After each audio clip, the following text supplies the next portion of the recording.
Ahoy, land lovers! It's me, your Captain Vasco speaking. It's Saturday, December 14th, and I am Bane. Uh, yeah, there's been a lot of stress, and my body continues to find new and interesting and exciting ways to react, and it will not surprise you that they're not positive ways to react. We're holding in there, but it's a lot, and as I mentioned during yesterday's stream, still very strongly just considering spending my Sunday doing work because work is very bad and it is not a good sign that that's the thing I'm seriously considering doing. It's a very, very bad sign. Um, but speaking of work, we have a lot of work ahead of us tonight. Perhaps not 3 hours worth of work, which is sort of like the low average stream length. There was a time when like 3 hours was just like the length of the stream, like plus or minus finding like a save point or something. But like for the last like year and a half or something, that has not been true. Uh, it's just streams used to be Wednesdays, if that's the implication. That's true. To be honest, I have been considering like moving back to like a schedule like that. I was thinking of possibly doing like two shorter streams during the week and then like a longer like Saturday one so that I wouldn't necessarily have to do the Friday night scramble to get from work to streaming. I don't know. Everything has felt really difficult in terms of time management since moving to Florida. Um, it might require like adjusting a little bit, like the types of games. Like I think the idea in theory would be that like, the weeknight streams would be something that is open to being like a little more short form, things like roguelikes or chill games like Dwarf Romantic where you can kind of just like do whatever, you know like time commitment you want and like make progress that way.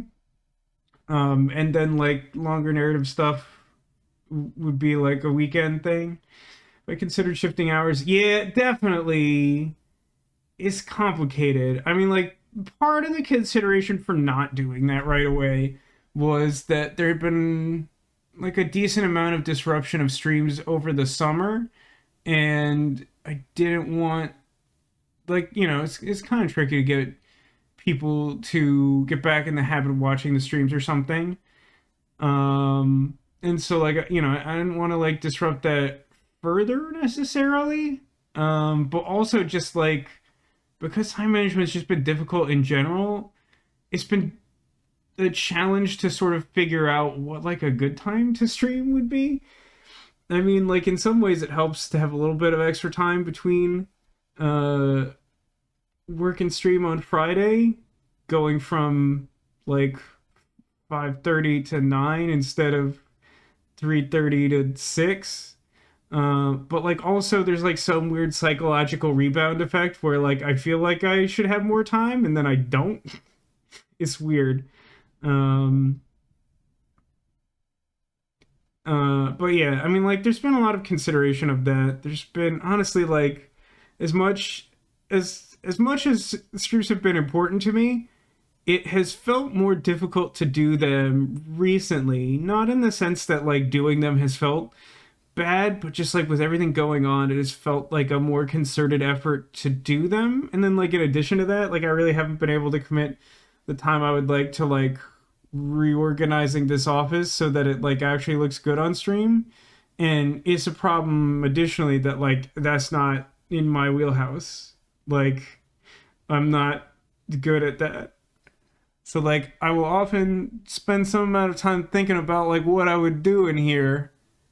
Like the desk definitely needs to be in a different place for sure. Just ends up like I don't know, placement of like the door and the closet door limit things a surprising amount. Also, this couch is just like a nightmare that like fills like an incredible amount of the room. It's a holdover from the old apartment and the old streams, but like it does not belong in here, realistically speaking. Out of curiosity, did all the plushies make it out the move with you? To get a dedicated storage space? The answers to that are no and no. There weren't any stuffed animals that were like lost or like damaged in any significant way by the move. The containers that they were stored in got like really kind of gunked up in a lot of ways, which like leaves me in this awkward position of like that was kind of their like permanent home, and like some of them I feel like I should replace, but then like also I feel like maybe I should just like find a better way to store them. But I never figured that out at the old place. I have more space here, but I haven't like figured out how to do that. But you know, space was at a premium. There were a lot of things to move. I decided before the move that there was like a smallish subset of the plush toys that I just thought um, other people might enjoy more than I would at that point, and uh, it would mean, you know, like saved some effort in the move to like have like a whole other container for them. There's just like a little bit of overflow. Um, and my like one remaining friend in California who had moved away and then like moved back like a year before I left, helped me out there because like I like at the like 11th hour I was trying to like make a run out to like Goodwill, like literally like the day before everything was gonna get loaded out of my apartment, and like they just were like closed for intake or something, and I was just like, oh well, now what? But I had like had plans to like meet up with him to like hand off some stuff that he like agreed that he like wanted to take, like some bulk magic cards that like they're hard to sort of like get rid of for profit or whatever. And I was like, I'm probably gonna throw these out. They're all like commons that if even if I like needed them again in the future, it would genuinely make more sense for me to pay like a quarter to a company that like buys bulk than it would to like travel with like another huge series of containers of dense paper. Um, and like when I went to see him, like I mentioned that like I had the like failed run to Goodwill, and he's like, "Let me see what you got," because I loaded everything in my car, and like I had planned to get rid of it before seeing him, and it was just like in my car still. I was like, "All right," and I opened the trunk, and he like looks over, and he's like, "I'll figure this out," which I appreciated. One like there was like a couple of older Pokemon toys that weren't as like soft or squishy and like didn't display as well. One of them was I got like a Mega Blastoise at one point because I thought it would be fun, but it was like one of those weird cases where like I ordered it off Amazon and like it kind of didn't look like the original picture, and like it wouldn't like stand up by itself, so like I couldn't put it on the couch ever. And I was like, yeah, I mean, like, it's not doing me a lot of good. Maybe someone loves Blastoise even more than I do or something. I did actually get rid of my trio of um, what's it called? Hollow Knight guys. Katsun got them for me a while ago, and I appreciated them, but like I don't know. They're like nice toys that I thought someone else would appreciate more than I do. Not that I didn't, but like again, I really just like it was crunch time for move, and like I had to get rid of some, and it was really hard to get rid of anything. Um, but like those are ones that I just thought someone else might appreciate more, so that sort of escalated them on the list. If I've looked, is there a good Magic community app on me? Nah, I've had no time for that. I haven't played a game of Magic since like March or something, maybe February. Kind of a bummer. I did buy a bunch of Magic cards on like Black Friday sale, because I like hadn't bought very many cards at all this year, and over the summer they like continued like my favorite series of cards, which are like creatures that tell the backstory of like turning into planeswalkers. Just as a brief aside, in Magic the Gathering, Magic exists in various worlds in their sort of universe. There are some more powerful mages who have an innate ability to just travel between worlds on their own.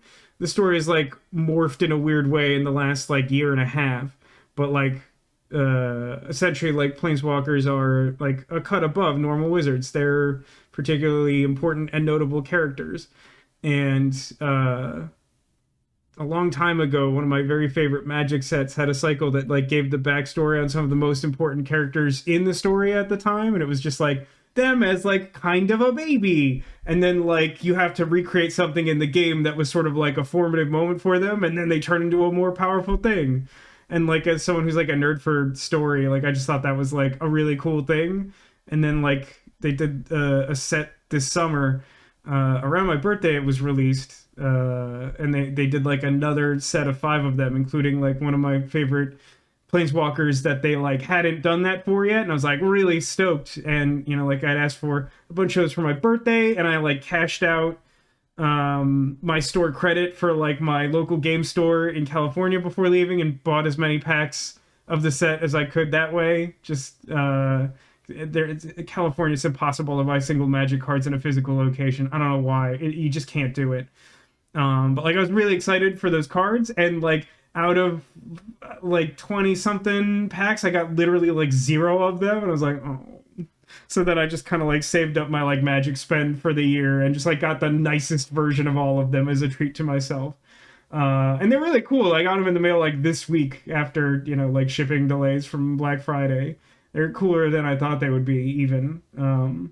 Haven't made decks for any of them because I haven't played Magic in a while, but that is the goal, is to have a deck for all of the transforming Planeswalker cards because I really like it. If you want to nerd out about them, go for it. I mean, one thing that's cool about RAL, I'll say this, I think I mentioned it at the time, like, for a long time, if I ever got particularly attached to a Planeswalker character, they were killed off within like 2 sets. It was really annoying.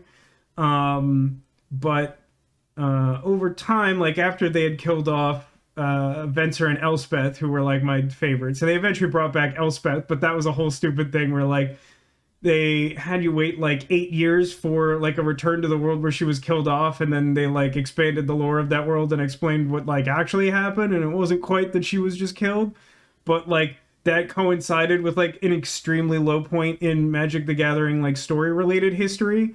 And as a result, they like basically just released cliff notes for the lore, and they were like, so like Elspeth woke up in the like alternate Greek underworld and then fought some like mythological creatures and got better at the end. Like that was like basically it.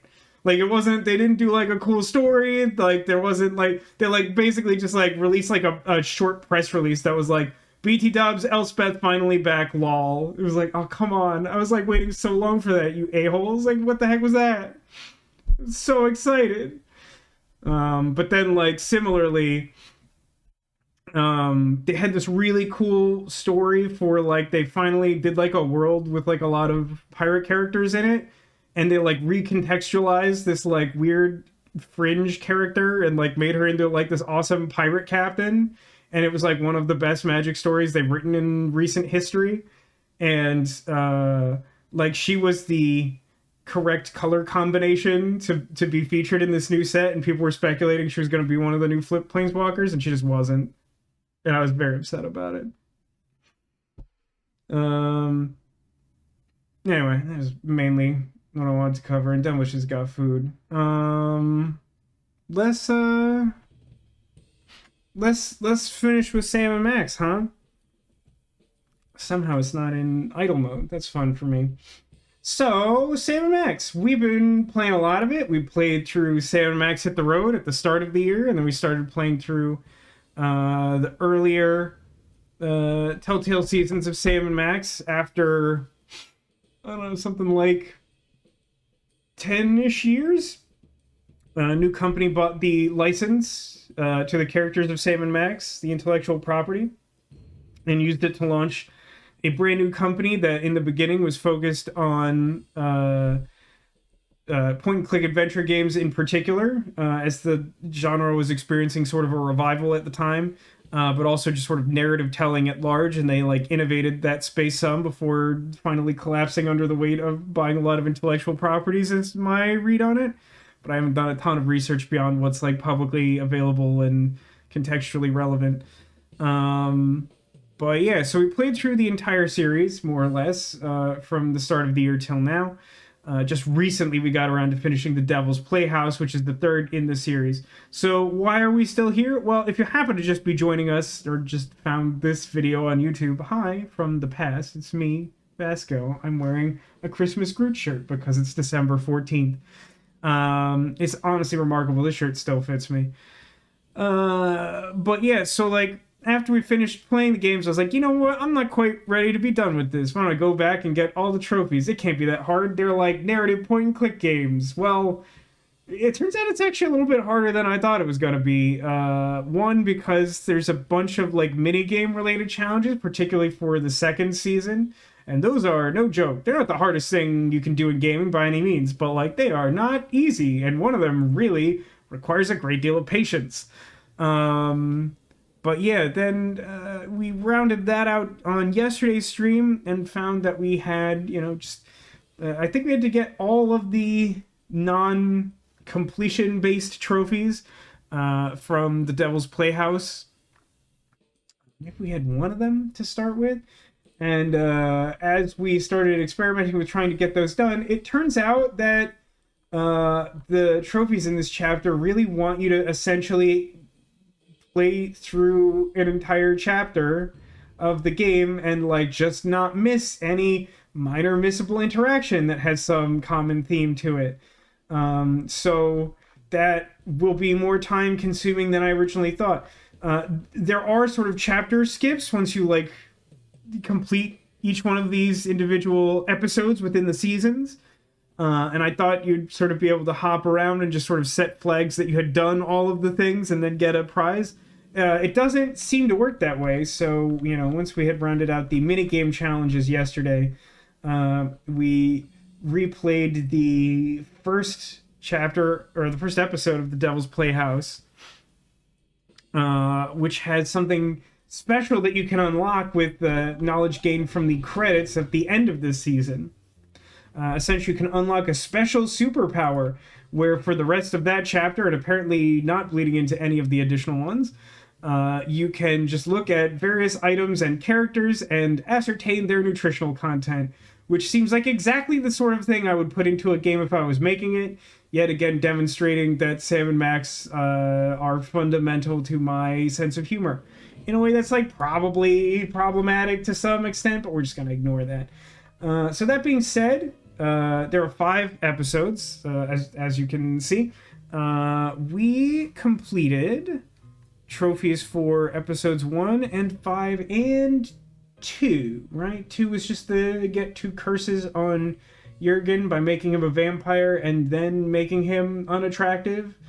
So yeah, that leaves us with 3 and 4, correct? Just consulting this walkthrough has 2 sort of stages to it. So we have to get this one for episode 3. And this is also episode 3. There's 3 for episode 3? That's weird. That's never been true before. And then 1 for episode 4. And technically like 0 for episode 5? That's weird. No wonder my math is off. Because yesterday at the end of the stream, I think I said that we had 2 left because we had done one effectively for 1, 2, and 5. But apparently we still need to do 3. 1, in episode 3, we need to turn into every possible thing with the rhinoplasty, the silly putty that lets us change shape with psychic powers. 2, is that a typo? This looks like this would be for chapter 4. I think it is. There's one chapter where they want you to get a lot of like specific dialogue with General Skunkape.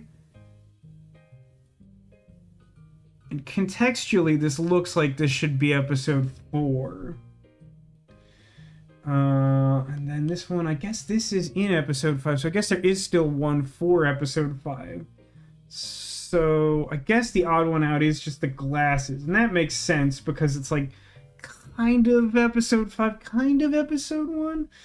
Okay, so getting the silly putty transformations will require essential, like a not full playthrough, but a major playthrough of episode 3. We may have to do a full playthrough of episode 4 for those dialogue options. And then that last one for episode 5 should actually be reasonably straightforward. So with that in mind, sure, let's go in sequential order. Because that gives us, like, medium difficulty, maximum tedious, and then a straightforward one to end on. Hey, Crit Twitch, sorry, I had a full screen thing up on one of my monitors and missed chat for a second there. How you doing? I enjoyed the Nutrispecs. I thought that might be, like, a stupid gimmick, but, like, once the circumstances sort of forced me to sit down and enjoy it, I was like, yeah, this is good. I'm glad we did this. Okay, so all that done, let's go to episode 3, and I think we can start in the museum because we don't have access to the rhinoplasty until the museum. We have to start in the museum. Yeah, I don't think we have to do the whole chapter. We may have to get through chapter 4, though. Anything new with you, Crit Twitch? It feels like it's been a minute, but I've also lost concept of how time works. It's a flat circle or something. Does that mean something? I think my brother's roommate from college said that on more than one occasion, and then it, like, stuck with me as, like, a quasi-profound thing to say. Let me worry about Max's body real quick. Hang tight, little buddy. So I It's think a telltale trail of Grandpa Stinky's brain-preserving demon broth. Could Max's brain still be alive? that is right. I did completely forget about episode 3 of season 5 having all of the characters say Telltale inexplicably in a short period of time. I think we're just trying to get up to the clash in the planetarium. And then the chapter proper sort of starts.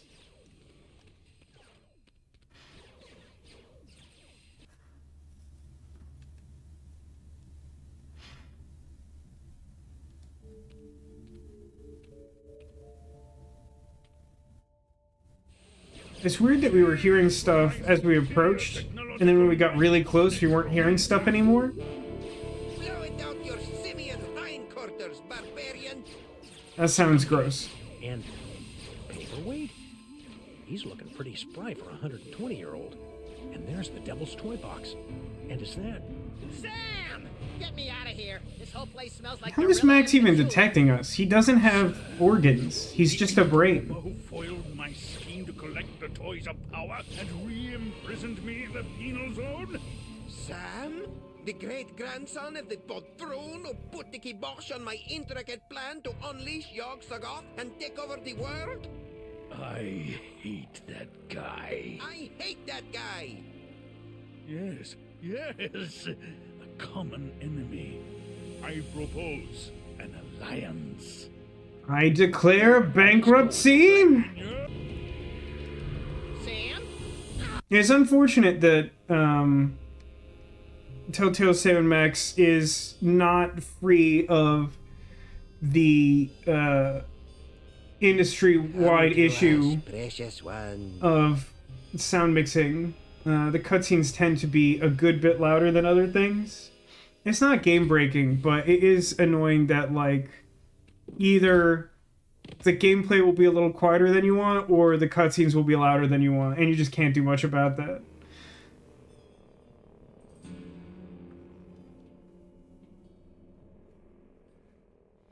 So I'm gonna say I should probably just have At the least I know that full Max's brain is still alive and kicking. I'll walkthrough never get up. back in there while Skunk Ape and Paperweight are working together.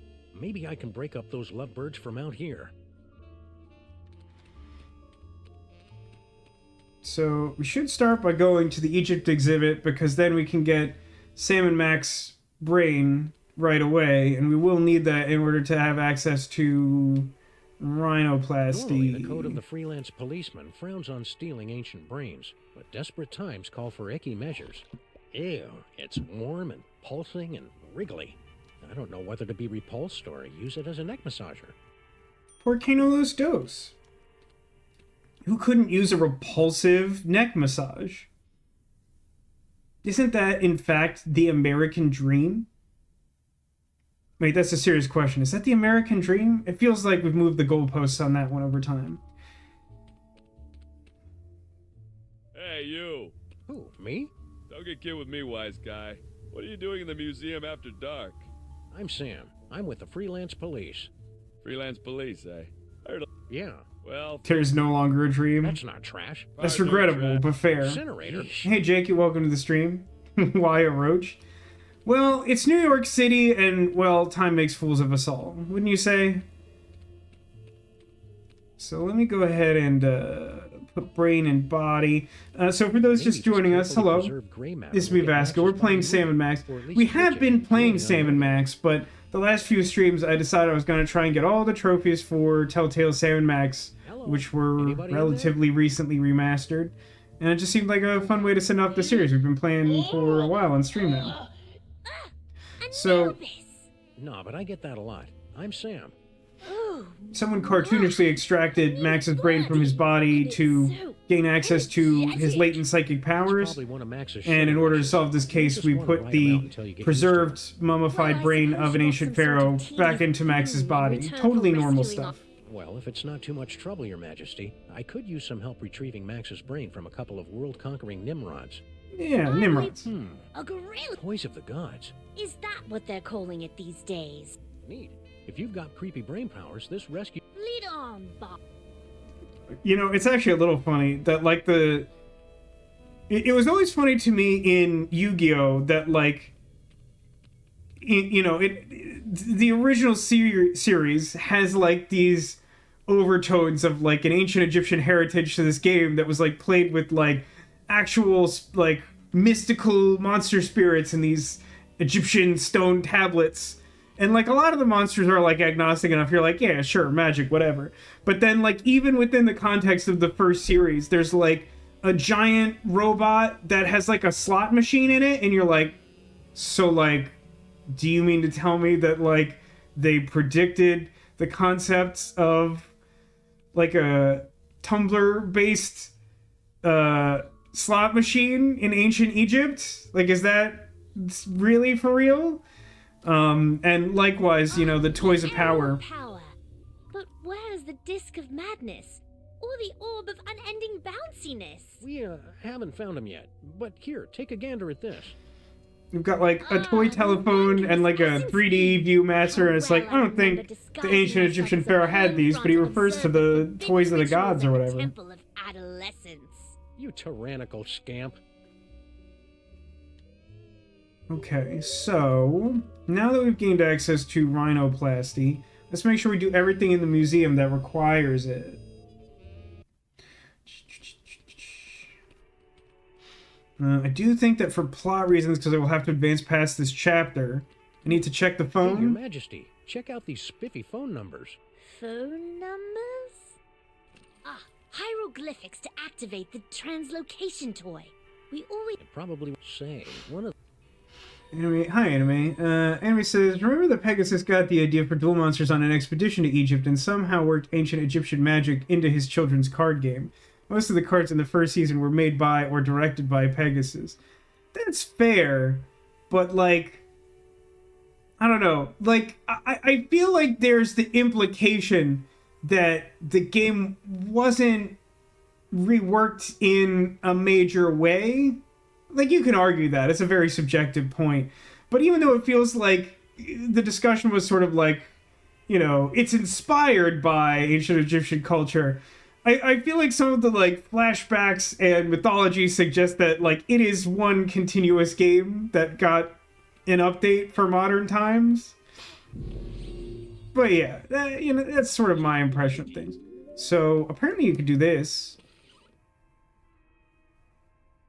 Transform into pyramid.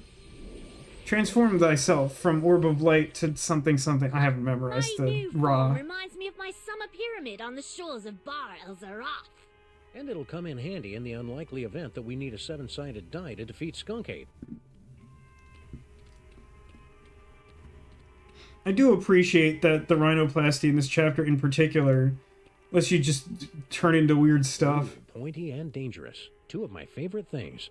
Why does this simple device fill me with such a feeling of unspeakable dread? I think that's just Max's body having a tingle of anticipation. It does that when it sees exotic weaponry. Ah, Didn't really rework the game, just expanded on it, and Kaiba added a lot of rules. Yeah, I mean, that's fair. Even if you were just like, cool, I took all of the ancient Egypt stuff and made a booster expansion that has robots in it. It's just like, I mean, I'm pretty sure that if you go and play like Forbidden Memories and like some of the other ones that like have you actually spend time in like ancient Egyptian parts of like Yu-Gi-Oh canon, that like some things that are heavily inspired by like modern stuff are like present in those cards. Rhinoplasty is a weird concept. It is.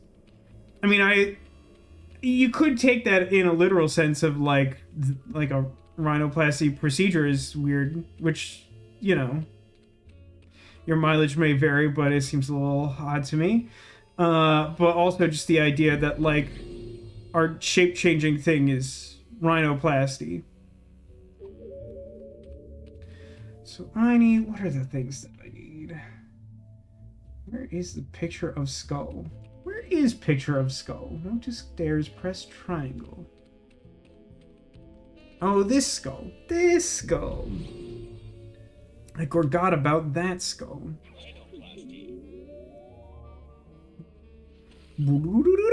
It's a cool sound effect. Become skull.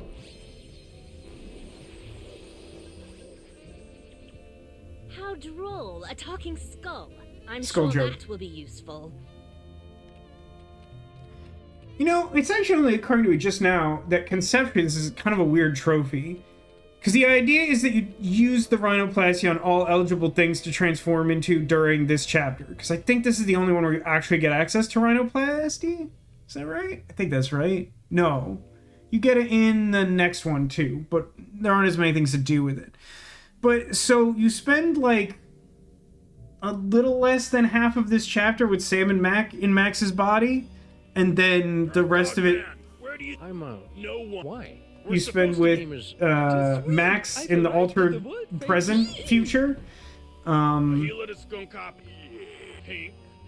So like the trophy represents two different people making use of all the transform. So it's not like Max does all the transformations or Sam and Mac does, because they both do part of it. You know what I'm saying? It feels a little weird if you think about it. So okay, we should be. Oh man, my nose is really bothering me all of a sudden. I think we're good to do the Zeppelin, which is like an actual plot relevant one.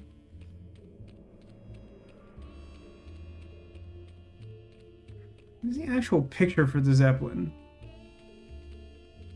Ugh, paying attention is hard. Walk up the stairs halfway. Oh, there it is. Okay. Deactivate rhinoplasty.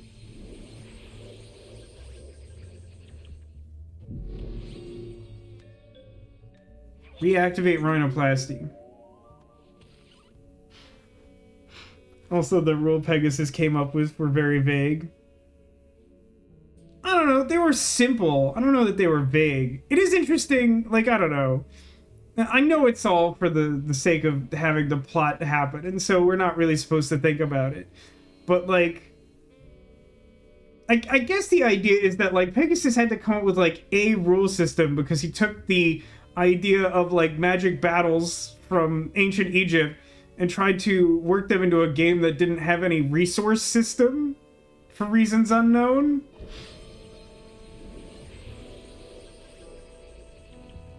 Whee! Be careful, Your Highness. You're full of hydrogen and dangerously unstable. Oh, lighten up. I have. Whee! So let's see. Still something I gotta do on the ground floor. Where's that at? Over here? I do need Museum this, of and then there's a Mostly phone in the Natural corner. History guided tour. Ah, an audio guide that attempts to make sense of the nonsensical museum displays. It's more that Pegasus's rules were more like D&D, where if what you said made sense, it happened. I mean, there's some element of that, and I genuinely think that that's one of the things that really made early Yu-Gi-Oh! Like magical, is like that nonsense. But at the same time, I always thought it was fun that, like, even though no one ever said it out loud, like, certainly anytime, like, a field bonus was applied, which was, like, a big thing in the Duelist Kingdom arc, but I think, like, up until Battle City, anytime, like, any bonus was applied, it was 30%. It was just always 30%. So, like, there were times that, like, people watching the anime earlier were like, they're just, like, making up numbers, but it's like, nah, if you pay attention, there are, like, rules Another one that, like, I never hear anyone talk about, like, they complain about people summoning a bunch of monsters in one turn. In almost all instances where that happens, it's because a fusion is being performed on that same turn. And so by, like, Duelist Kingdom rules, there appears to be a rule that says, like, you can summon an extra monster, basically just showing your opponent you have it because you're about to fuse. It's basically just revealing the card from your hand, but it looks more dramatic if you do it that way.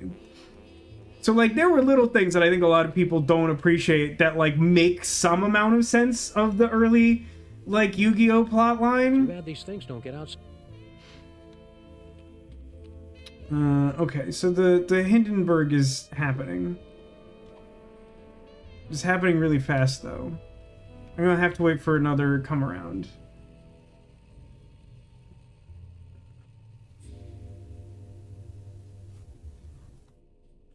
Doesn't... I think it's fine for me to do this at this point. So I'm just gonna do it at this point. Just a little bit to the left, Your Majesty. Why? No reason. Demotion is back from dinner. Whoever made the burgers was really into mayo and ketchup. That's somewhat upsetting. I'm sorry to hear Really that. quite exhilarating. You're welcome. Now never do it again. No problem. Whoops. Let go of me, commoner! Shh! Who is making all that inferno racket? Yaksagov! No! Not the hair tapestry. Never play. Lighten up. We're skipping a bunch of the dialogue because we are going to have to replay like 2 chapters tonight. Skunkape! What? One. Oh.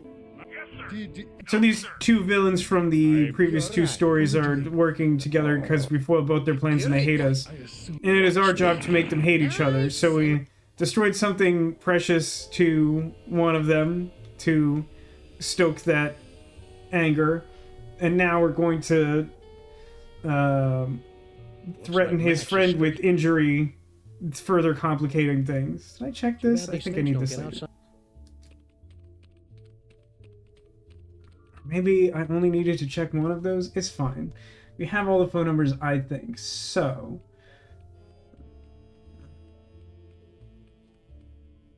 wait a minute. It suggests I should be able to do something roughly now that I don't think is possible until later? That's interesting.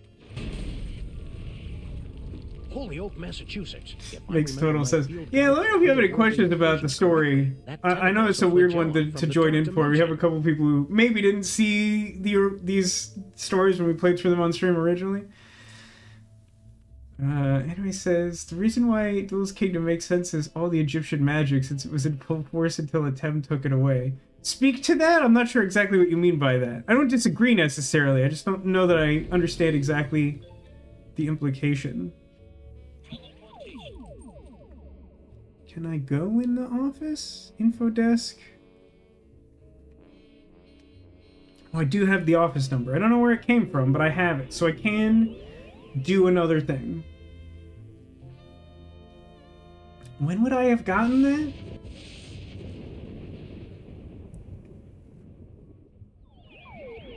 I do recommend, if you've caught any of these Save and Max streams, So this is and you like these characters, Stop! I recommend, like, buy the games yourself for one. They're great. I highly recommend them. They're some of my favorite ever. Have you left the planetarium? That grip on you think I'm whining? Also, this guy appears to be Yes, sir. talking to himself, but he has an elder god in his stomach. We've all been there. And I'm not talking about Taco Bell. Or him. But yeah, also, now, like, a playthrough of all of these is uploaded to the Vasco the Gamer channel on YouTube. So, like, feel free to do that. I love seeing the numbers go up. They don't normally. Become a city map. There's a fan theory that when Atem left at the end of the original series, he also took most of the magic from the Yu-Gi-Oh world. That's why the game became more systematic and rules further developed. That's kind of interesting. I mean, I can definitely see the argument there. I mean, it's sort of complicated by the canonical explanations of Arc 5, where, like, all those worlds allegedly existed in parallel, but the fusion world involves the Dual Academy, which means that it also has to be the same world from the original series, because canonically Kaiba made the Dual Academy.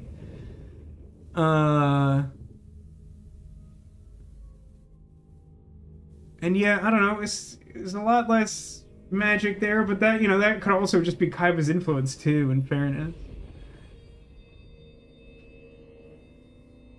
I'd never finished Brains, and I haven't watched, what are the ones after that? There's like 2 now, right? There's like started another one.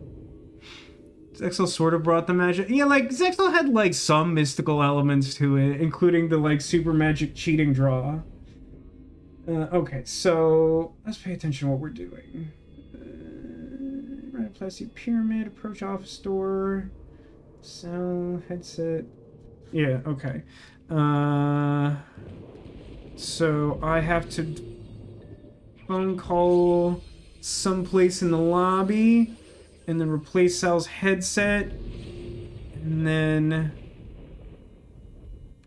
I can just consult the walkthrough. Teleport to. I don't know which one of these is closest, but why is it hard to get to upper level? Kept wanting to hop to either side. What to sell? Use headset with sell. Turn hourglass. Turn to map. Power controller 4.9. I don't actually remember what the hourglass is important for, but we'll do it nonetheless.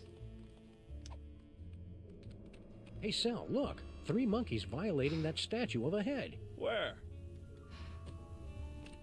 I didn't see nothing, which is a good thing since we put all the monkeys down in storage with the leather jackets.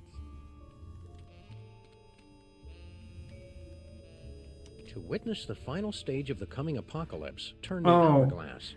Because you need to direct him to, like, go towards the city, so you have to conceal the city here. That's why you have to turn the hourglass. So the idea is, like, we demonstrate the end of the world, and then, like, once his head is filled with being an animatronic monster, we show see that coming. the ruined world. That is such a raw move.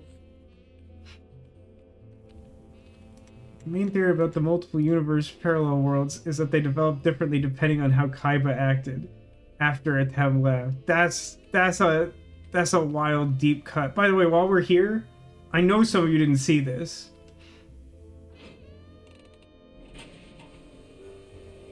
It's not the animatronic. It's the bone lever. And perhaps more importantly, I don't remember which button it is on this thing. Museum of Mostly Natural History. Mr. Paperweight.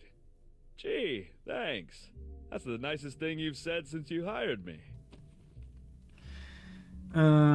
Let's see. Gently yank the bone to hear the roar of the Pollosaurus. Yank the bone. Gently yank the bone. At some point, I do have to gently yank the bone. See if we can't nutrition the bone lever. I mean, listen, there's a lot of things that we could get the nutrition for. That's true. Please make your way to the animatron of the terrible beast assaulting. The beast. I see a. All right, I have to do. Hang on, are you still in city form? No, because we had to teleport. So become the miniature city. Fan theory for Yu-Gi-Oh! Is insane. It's true. I mean, I've heard some pretty wild fan theories about various shows that are less compelling. It doesn't win me over instantly, but I get where the argument's coming from. I respect and appreciate that element. So, how does this work? I talk to him to make him mad? Ooh, he's a smart one, isn't he? Who is this annoying cretin? Are you Sam? We are the Pharaoh, you odiferous primate, and you would do well to kneel in our presence. I'll... Kneel before a miniature city. That's enough playtime. Now I have to do it like while I'm standing there. Thought I needed to get clear of it. Why would I look at the stone head? Hey, guard guy. I'm curious. Okay, let's get out that controller, and then let's tell him to go to the beast fighting the city. To the animatron of the terrible beast assaulting the city. The beast attacking the city. Let's see. So the idea here is the device that we're using is like a guided tour that tells you to go to various parts of the museum and then like do various things to interact with them. And, you know, as we demonstrated, you turn the hourglass and it makes the city turn to show a ruined city. And then I think it's up in the Egyptian room. There's like something where you like poke the eyes of the pharaoh bust to make something happen. And so we're going to tell him to poke the eyes on this guy with a gun, and it's not going to go great for him. Now, poke the eyes to see an ancient, brutal civilization spring to life. Poke its eyes. Really? Definitely missed this part of this and You're saw the boss. end. I bet that was a fun and confusing experience, Critwitch. What should I do This now, is boss? probably the best chapter Ouch! of season 3, in my opinion. The museum stuff is like reasonably clever, What is going on out here? and then like what happens after is pretty fun and interesting. Definitely different from anything we had done so far. Kinda hated doing that to poor Sal. Yes. Actually, Really?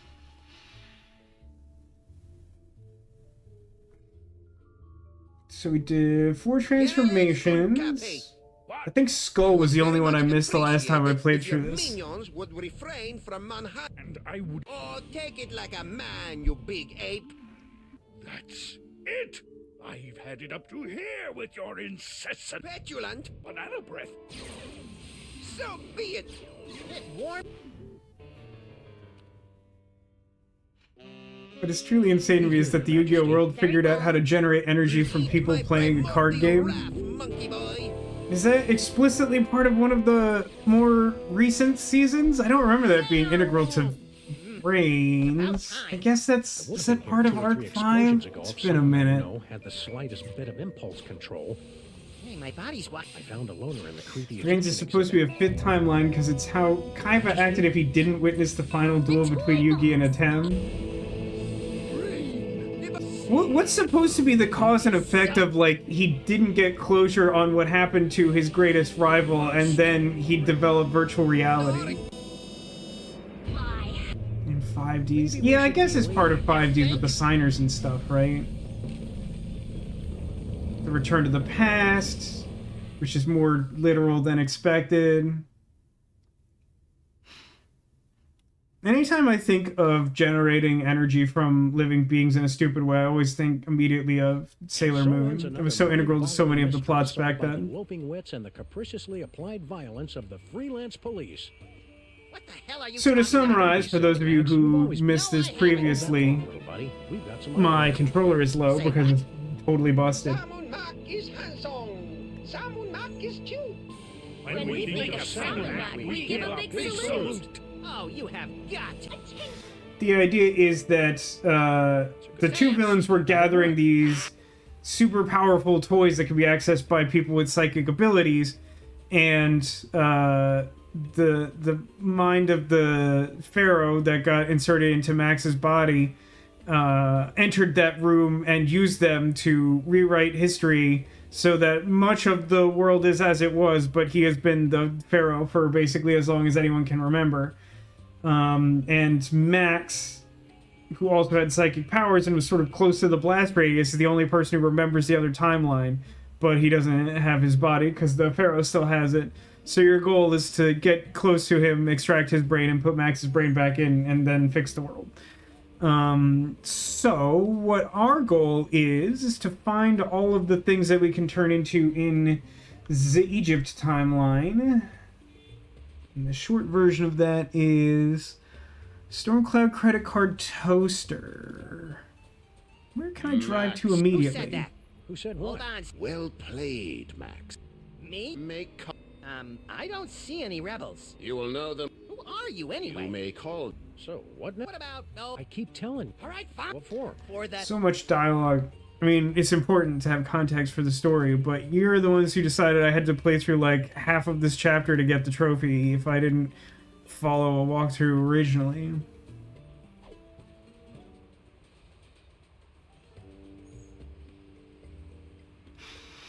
That is true. I do Well, believe the that was dark an side of interesting dimension is shortcut. basically. Well, I don't know. To be honest, I still don't think I've seen Dark Side of Dimensions, but I believe I had assumed that the intention was Kaiba was trying to figure out dimensional travel because he wanted to get the Pharaoh back after he left, but it's possible that it's like an alternate thing where he didn't know what happened or something. I'm not actually consulting the walkthrough, but I think it is important to like do this so I can go to various locations later. Right. Salmon Mac. When we think of Salmon Mac, we give a big salute. Rebels. What? Salmon Mac is... The brilliance of... That should keep him busy. We're Mike. Hey, aren't you... To defeat Salmon Mac, you Cable television? No. Bring the fake... Bring the brain? I feared. I wasn't... we have a Many more. Wise. So we got psychic toys and a big brain screw. These will be important later, but we will not get to the end of this chapter for the purpose of replaying for trophies.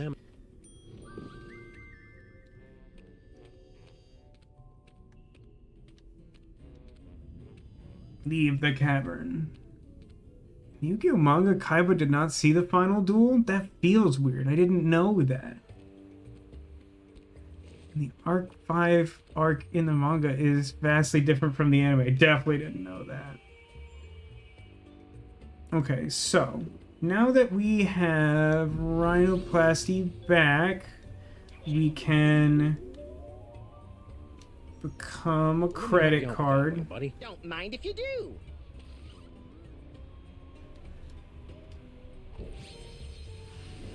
So what's funny is we don't have a body, but we can change the shape of our brain to become stuff using rhinoplasty. Might. I can't.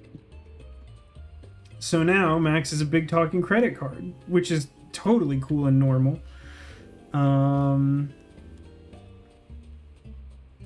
So I think we can...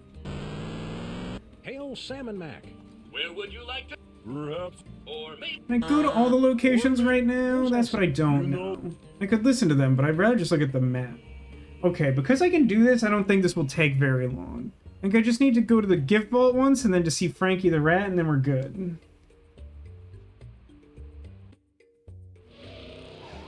I kind of thought I might have to play through more of this to unlock locations, but I didn't remember for sure how that proceeded. So... become brain, which is what I tell myself all the time, and it just does not work. Activate rhinoplasty, form of Stormcloud on newspaper.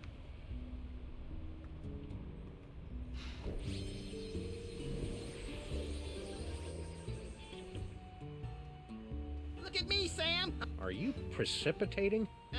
Sure. Precipitating. That's it. Let's get in the Desoto and become a toaster, and we'll be in great shape. Yeah, yeah. Progress will have been made. Then we'll have like one big thing to do and one small thing to do, and then we will have completed the Platinum Quest.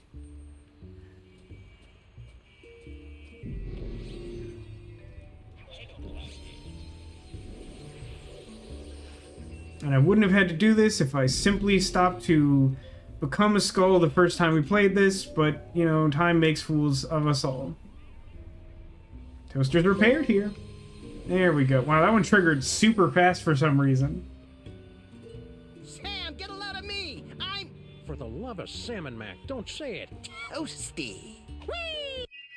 We. Save for no particular reason. Main menu, leave. Okay, so now we're gonna have to do chapter 4 in, like, perhaps its entirety. What's the last thing in chapter 4? Hall, dubious dispenser. It's probably not all the way to the end, but it's gonna be moderately close. Okay, let's collapse the episode 3 walkthrough.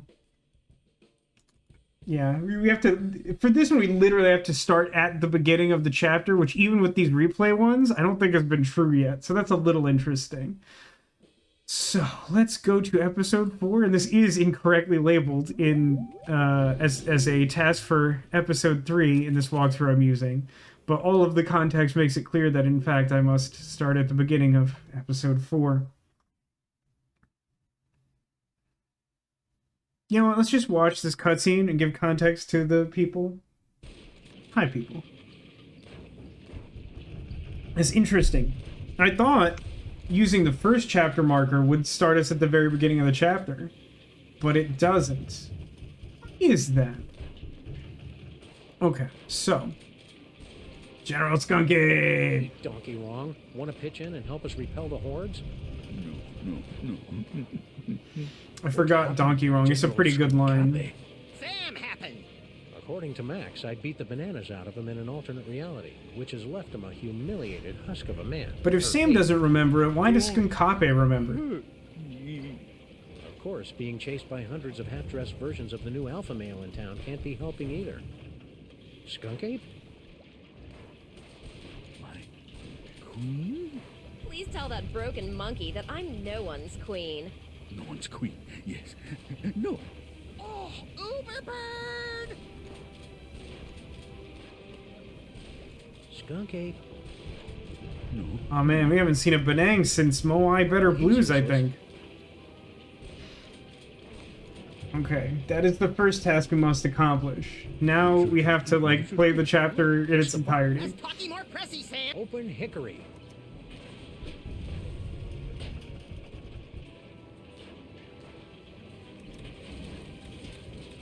Hey, Stinkies! What happened to your secret tunnel? Secret tunnel? Secret tunnel. No idea what you're talking about.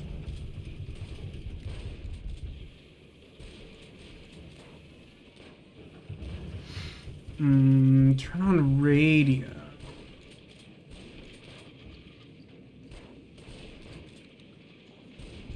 Hey, good idea. Maybe we could turn this horrific siege into some sort of half-assed rhythm-based minigame. We repeat, half-naked, portly dog-like creatures are running amok. Hurtful. They're copies of me. But we have numerous reports that the Zoptic canines are breaking into people's houses and stealing their children's toys. Well, that...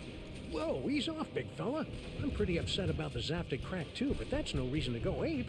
Smooth, Sam. This infernal city stripped me of my power and my dignity, but I'll be a Polarian babooch before I let them have the last of my toys! I don't think you're supposed to say Babooch anymore. I don't think so, Max. Those look like the mind-reading cards we saw in that chilling vision of the future that never happened. Oh, yeah. Gimme. Give them to you? Hardly. With these cards, I will escape this gorilla-forsaken rock, blast it from orbit, and then move on to conquer the rest of the entire galaxy. Toys, toys, toys. No!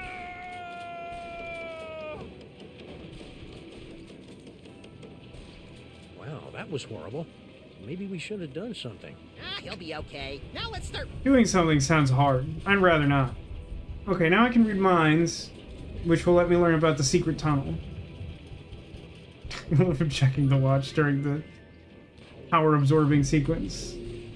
Okay, activate mind reading. When Wilfred and Brimley aren't looking, I'll escape through my backup tunnel.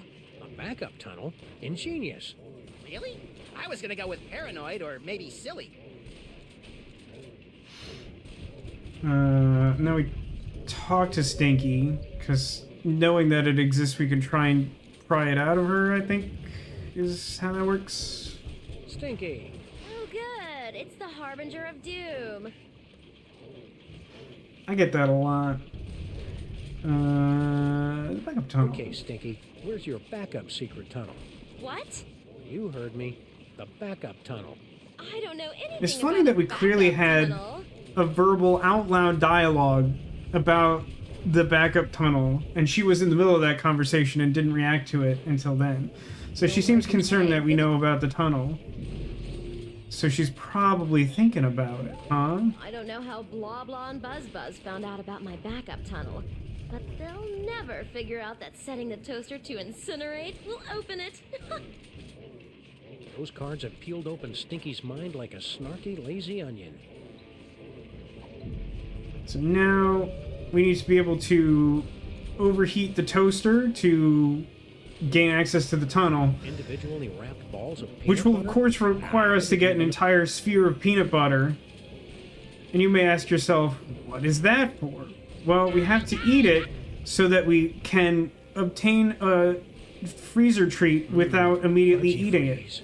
it. It makes a lot of sense. It isn't contrived at all. Fudge and carob balls this side of the Mississippi. Must resist fudge. Like, if you don't already have, like, a mouthful of peanut butter, then you just, like, eat it.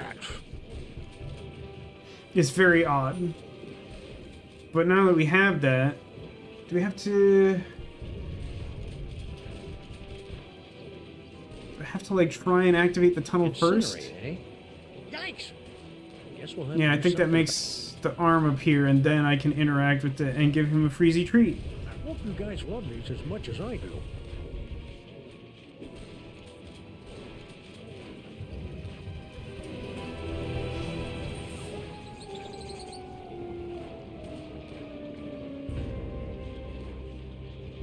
What in the name of Betty Crocker's knickers have you been doing to my diner? I have no. I've had... It seems like it would be really difficult to get that done without someone Check noticing. out Stinky's secret passage, would you? Indolent? Who do you think keeps this diner afloat, old man? Great, thanks. Okay, I love you, bye-bye.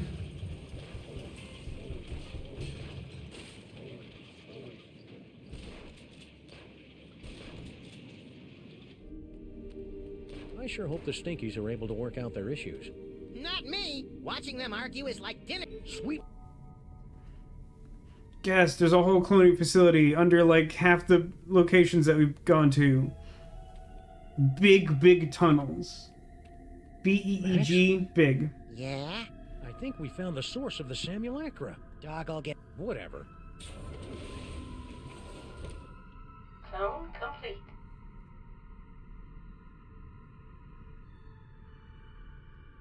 What the heck is Girl Stinky doing down here?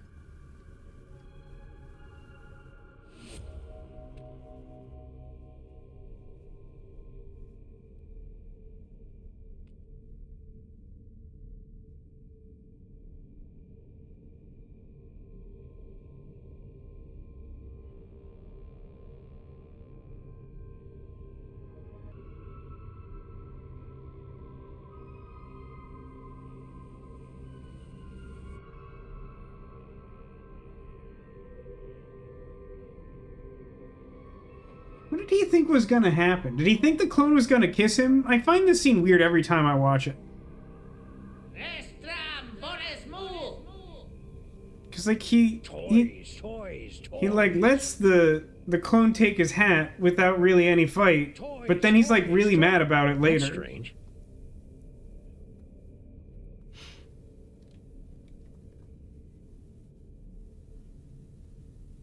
It's a fairly long cutscene for Sam and Max.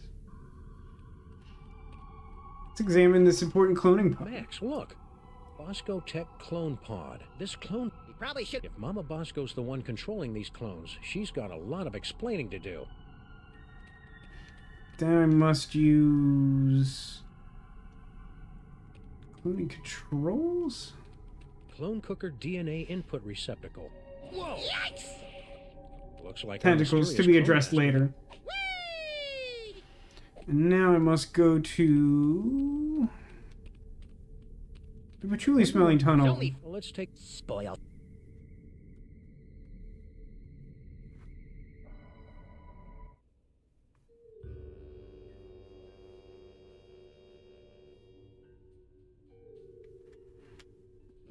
This takes us to the museum, yeah. Well, here we are. And look, I think I just opened the door? Oh no. a trash can. The door thing comes later. Clue sense is tingling. You know I can't stand looking at you when you dig through garbage. No time to indulge See, your that wasn't a problem when we Sam. got the Nutrispecs. What is it? Hey, In I fact, just we find encouraged the it. clues. And besides, I seem to have temporarily lost my ability to read. A disturbing Man, there's side been a lot of effect that going psychic around lately. abilities? Nah, I just can't be bothered. So we have It's to a letter examine from our this. old pal Sal, resigning from his job at the museum. Should a 6-foot-tall cockroach really be putting himself out on the job market in this economy? Tough to Maybe we should say. ask him. He left a forwarding number. Sweet! I do love Sam and Max. It has been a real treat to replay these games. Despite, you know, some frustrating parts throughout them. I find that to be true of a really high percentage of video games. So I try not to hold that against Sam and Max when they do so much right.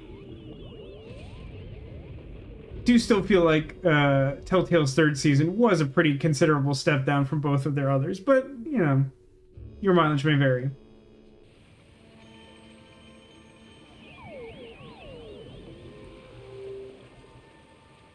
Well, there's Sal. And a bunch of doppelgangers. I hope those Sams show more respect for our car than we do. Well, that was awfully convenient.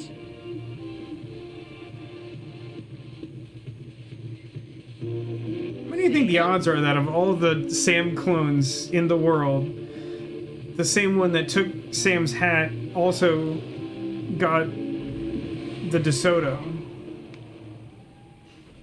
It feels pretty unlikely. Alright, so I need Hey, this. look, Max. This It's our horrible old friend toy. Charlie Hotep. It'll Get it away! Get it away! be a problem later, but we need it He'll now. give you cool ventriloquism powers, just like your great-grandpa Maximus had in olden times. Fine, I'll do it for the powers. But for the record, I want to make it clear that I find Charlie Hotep, like all ventriloquist dummies, completely creepy and disgusting. So are you, but you don't see me getting skittish about it.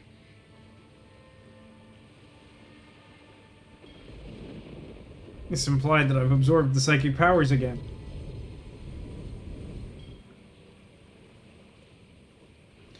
Okay, so time to use our new power. I was gonna say toy. I guess that would be appropriate, if not a little redundant. Hey, you. Anyone interested in my psychic toys? Toys. Toys. What Toys. the heck? Stay away from me, you goofballs. Toys? Toys? I don't think it's necessary to have them pile up on Sal, because I think we managed to do this last time without doing that, but, okay. Hey, it's our noisy old friend Bluster Blaster. More like a barely tolerated acquaintance. You look like... Sam! Max! What are you doing in Vegas? Oh,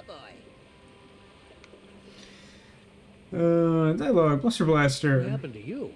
Yeah, we thought you were in Vegas helping Vasco count cards and pick up showgirls. Maximum failure! Why? Counting cards out loud! Yeah, the dealers tend to notice things like that.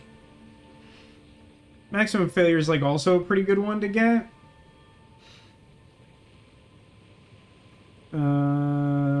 Vasco. Do you know what happened to Bosco? Vasco stayed in Vegas to pay off debt to casino! Cleaning tables? Male stripper!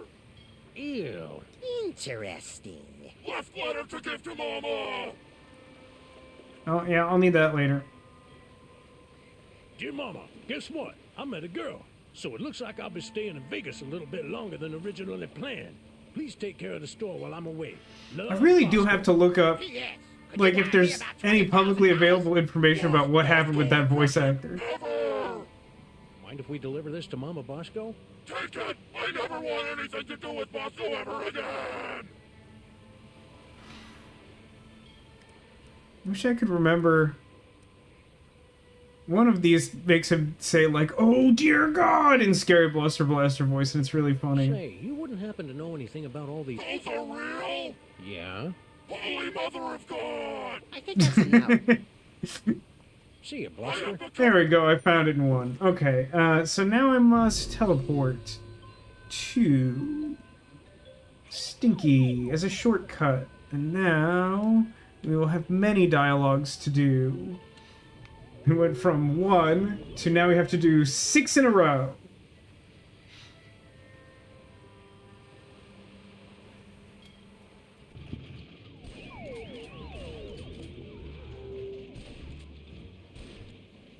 Talk! Grandfather. I'm gonna skip this. Oh, but I need to talk to Max. I need him to land. Whoa. He landed Little buddy. immediately. Size. I'm kind of surprised we haven't run into the devil yet, since it's his toy box that keeps getting us into trouble. I bet his agent's holding out for more money. What sort of fiend sends an army of half-naked, staggeringly handsome Samalites out into the city to steal toys? A kinky, bizarro Santa Claus? I hope the cops are okay. Those Sam clones were really tearing into them. They'll be fine. If decades of obsolescence couldn't kill them, nothing will. Unfortunately. You've got something in your eye. I know. I put it there for safekeeping. I love the way the city looks at night. Yeah, it's a pity we can't go out without being attacked. I love the way the city looks at night. Yeah, it's a pity we can't go... How many was that? I need 1, 2, 3, 4, 5. That was maybe Santa. Something in your eye. City at night.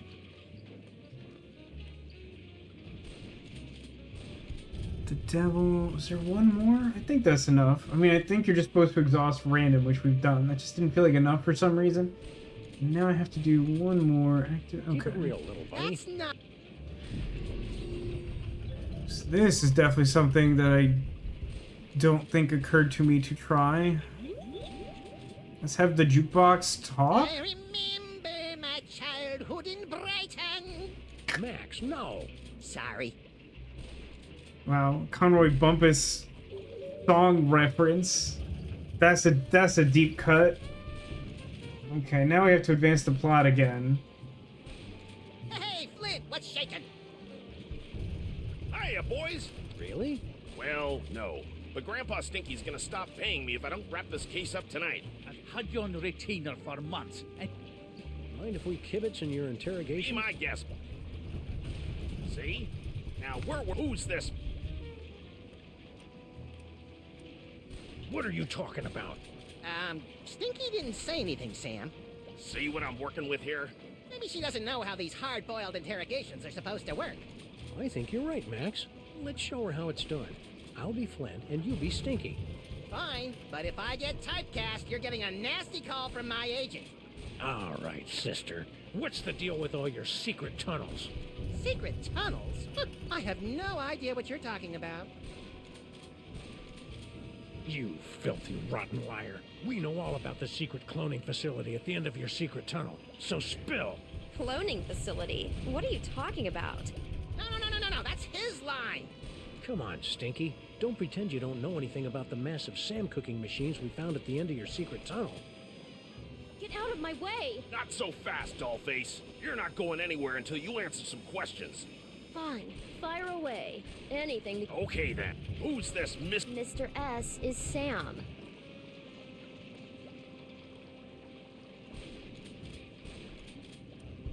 And then we go all noir. Birthday parties. I hated them. Wait, what? You heard me. Mr. S is Sam. The two of us were planning Grandpa Stinky's surprise birthday party. you lousy liar. My birthday isn't for another 5 months. That's why it was going to be such a surprise. Is this true, Sam? I did. A cake, eh? Well, I'll tell you what. If you and Sam can cough up my favourite cake, I'll send Mr. Paper home. Until then, you're not... Twirling the big gun idly. Feels very Sam and Max. Don't be a dork. Sounds All we have to do. Okay, now I must talk to Stinky Yes. and ask about the cake. Where and when can we pick up that cake for the party? Sal said he'd have it done by today. We need that so we can talk to Sal about it later. I wouldn't be. And then you have to get enough detail to know what to ask him about by reading Grandpa Stinky's mind. Party? A likely story. Still, it'd be nice to get a slice of upside-down Uzbekian blood cake surprise. Surprised that is edible at all? Okay, so now... Ooh, nope, I did actually need that screen. And now Max is flying. And now we will teleport back to Sal.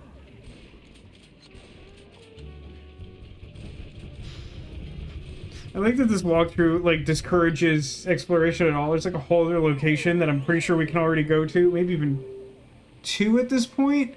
And you just don't do it. We only have 2 phone numbers. No doubt bring about the end of the world. It makes me proud to see my clones going about their labor so diligently. Sam? Whoops. It's interesting.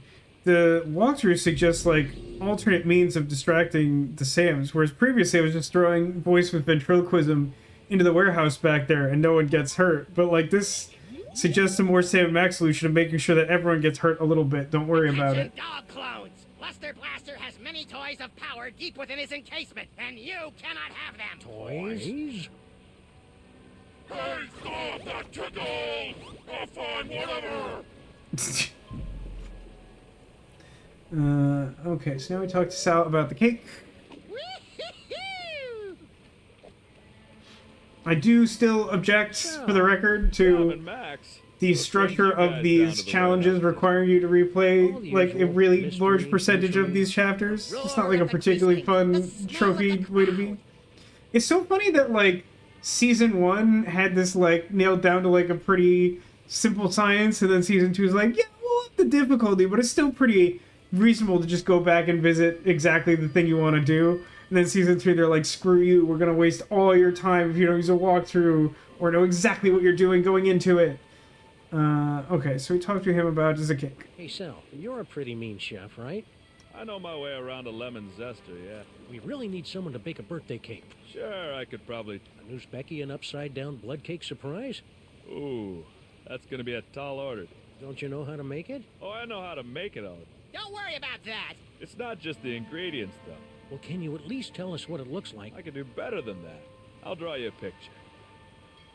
It's not exactly better, but luckily we have a special ability to transform into stuff that is a picture. I minored in chalk drawing at the Bilderberg Academy for the culinary. I'm familiar with the Bilderberg Workshop. Is that something? Okay, let's, You know it. I really... What the hell are you...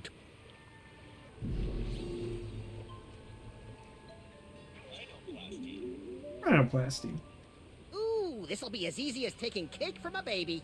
I think that's candy. Come cake. Whoa! I'm rich, creamy, and full of yak's blood and lard. And you're a cake, too. Hilarious. Okay, now... Oh no, we do have to not be in cake form because we have to teleport. In order to teleport, we must be a rabbit. This is obviously true and non-negotiable.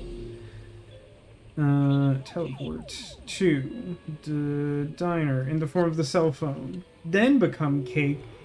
Then advance plot.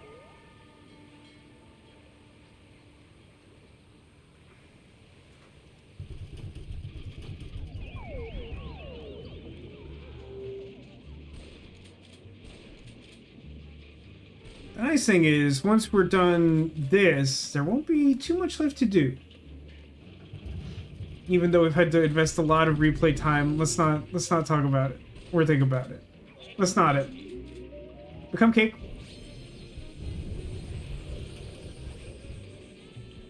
Happy birthday, Grandpa Stinky.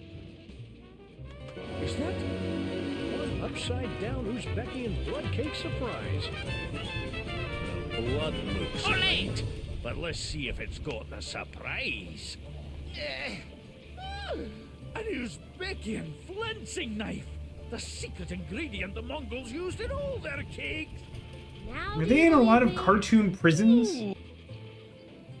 Alright, you furry trespassers! Make way for Daddy!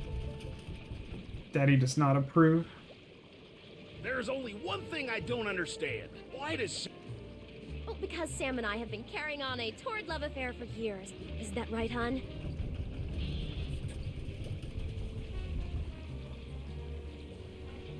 God, what a bold commitment to the bit in order to get out of trouble. The other place. I don't know what kind of game you're playing here, Sam. Daddy but now that I've seen you and Stinky smooching... It works really even want better to with the climb slight into a pile delay. and I imagine that was meant brain after cells. my reference, but it also works with the I don't approve of the interspecies kiss a little weird. It's like that thing from Jupiter Ascending, where like there's sort of like a werewolf character, and she's like, I like dogs. It's like, oh no. So now I must go to the museum, which I already have a phone number for, so I can teleport straight there. No, I don't have the phone number. Shouldn't I have that? Wait, activate teleportation to Stinky's cell. Do I need that?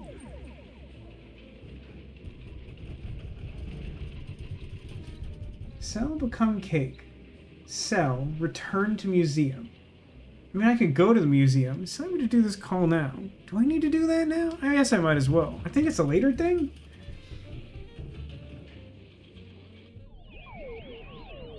Oh, I see. It saves me the trouble of navigating to the tunnel, I guess. There you are, Mr. S. What a weird way to address your love I interest. would have gotten here sooner, but the old fool in Unless Seamus you're wouldn't let me leave. in the third season of Get rid Arrested him Development. once and for all. But that was Do we Mr. have F. to? Killing seems so deadly. Trust Oh, Here's another weird kiss for you, if that's what you're into. Okay, that's quite enough of that. It's Droopy and Stitch. Sam and Max. What are you doing down? We were about to... Droopy and Stitch. Yeah. Right, just the forbidden love. Really? Then how do you explain that? Whoa. How do you explain Where the those whole come- cavern? Master. Well, on the up, on the down... Okay, cool. Now I must have a night at the museum. Sort of, not really.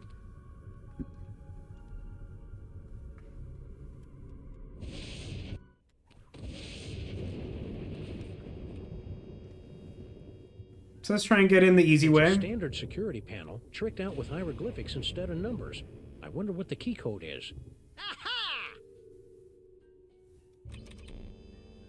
Rats! I thought for sure it would spell out King Butt. I think Monsieur Paperweight's key code is going to be a little more sophisticated than that, Max. You mean more like Emperor Gluteus Maximus? No, I mean more like something we'll never, ever guess. Ever. Didn't get that dialogue before, it's pretty good. I don't think bicycle is the group word for tentacles, Max. Just a minute. Wait, you fool. Sorry. I do need him to come to the door, right? It's not gonna listen here, but I think you do. We've got some questions. Dr. Norrington and I could not give 3 rotten figs for your questions. But I said... Well, I never. When you talk to him, he gets close to the door. I don't think he is until you do that. But it kind of suggests in this walkthrough that you can just read his mind without doing that. I'm not sure. I did it this way. Foot, snake, squiggle, squiggle, bird, done. We probably should have guessed that one. Still remember the code? I'll have you know I've got a mind like a steel tramp. Trap. Really? Huh. A steel tramp would be a lot more fun in a bum fight. Ring! Oh, come on. You don't understand. Human minds aren't equipped to comprehend. Hey, Sam, there's a guy in here. See, Stomach Eldritch God? It's a little horrifying. time. Yeah. So you... I am now. I'm so Shocking. True. Okay, so we need to do tentacles. What do you have to say? Tentacles. Yeah, like the one. Cthulhu's wattle. Oh, Only one. did you really just say? The only thing that can properly vanquish matter from the dark dimension is the chthonic destroyer. Cool, what's that? What's the... Is it pointy? The chthonic destroyer is the ultimate psychic toy. Ah, Mind if we hold on? Just harkening back to that earlier conversation, it is a robot that existed in ancient Egyptian times. I'll try to keep Max from drawing dirty pictures in the margins. Let me ask about the Do you know simulacrum. anything about all these handsome brutes that are stealing toys throughout the city? The clones are meaningless. And chubby. Hey, But if they are truly stealing toys, then their master may be attempting to gather a complete collection of the toys of power Electo! and destroy So now I back, stay put. your kind. and I need to find an interaction of call for help? Where is that? Pour over Mac. Talk to Max. Privacy screen, shield. Interrogate. Get bookshelves, check out statue. Ah, cripes. A bunch of Sam clones are ghostwriting the Desoto out in the parking lot. When were they cloned? 2005? Hey, Max, take a look. The clones are changing all the Desoto's presets to public radio. No! Hey, Max, take a look. The clones are changing all the Desoto's presets.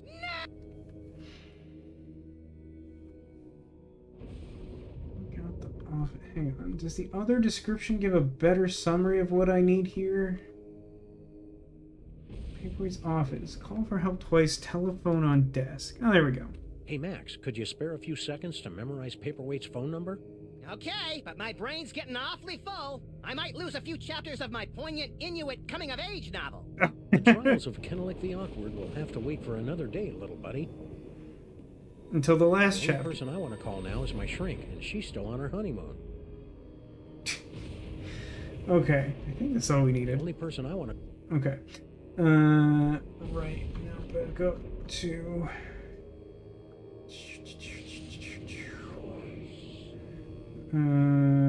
Go back to clone chamber and look at the tentacles again.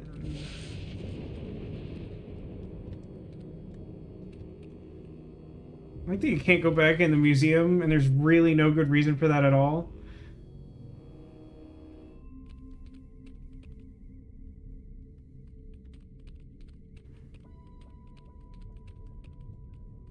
According to Norrington, aka Yog Sagoth, some other denizen of the Dark Dimension must have summoned those dangerous tentacle creatures. It's too bad they aren't green. I hear they're the friendly ones. Hey, that's a good one.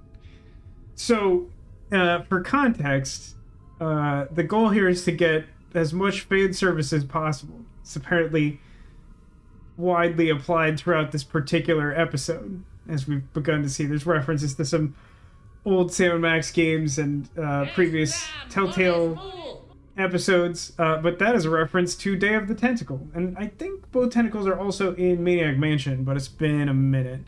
But there's a purple one who wants world conquest. He's not cool. But the green one wants to start a band, and he'll be your friend if you give him a soda or something. Guys, the master's laughing at you. Sorry, but that's how it is.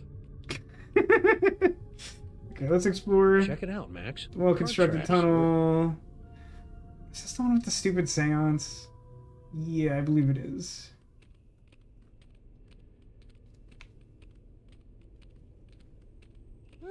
Are we there yet? We've been walking for nearly a decameter.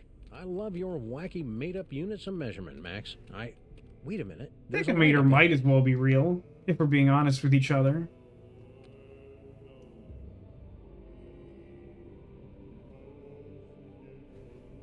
For further context, I Vasco, realize I'm taking for granted that you, watching this, understand what it means for Maniac Mansion or Day of the Tentacle to be referenced here.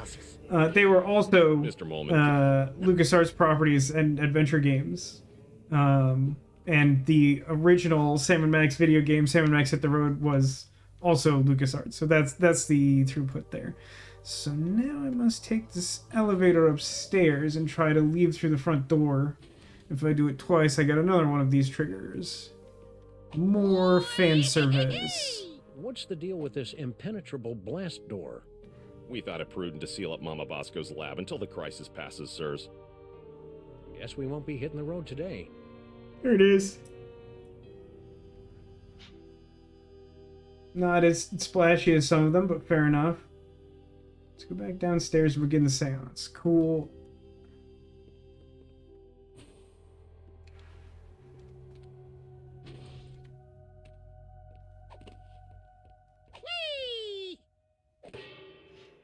It's always fun to me to like see someone do like a totally like contextless like walkthrough of an adventure game, because like if you don't know what's going on, like reading a walkthrough is always like nonsense.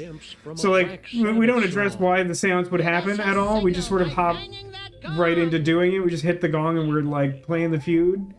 Can I just read this mole man's mind? Contact Uncle Morty, and he's only been dead for a week.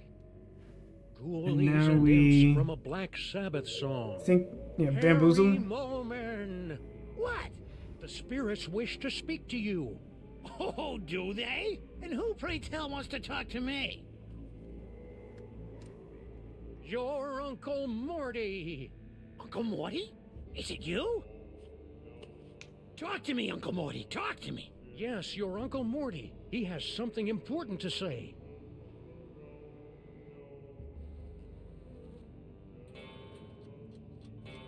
Moth, clock, candelabra. This must mean something. Not exactly a bell, a book, and a candle. Your nephew is waiting. He needs a friend. Harry! Uncle Morty? I'm sure that's exactly what he sounds like. Your Uncle Morty! You sound weird. I've got a cold. In heaven? Who said I was in heaven? If it's really you, then tell me the secret you kept from me all these years. Talk to us. So now we have to read his mind again to learn what the secret is. Come on, Morty, come on. Tell me where you hid your stamp collection. Mortimer, And then we use ventriloquism again to lie to him about it. Harry! Because in Sam and Max, everyone is a mark waiting to be duped. Stamp collection is hidden Yes? in the attic Yes? of the Statue of Liberty. I knew it! It's a miracle! Our seance has inadvertently opened an interdimensional door to bring back Mama Vasco, who was missing previously. Mama Vasco? What? I don't know. I was looking into all these rampaging Sam clones. If your seance hadn't anchored me to this plane of existence, It seems that the Are we concerned by all of the circling debris? No, obviously not.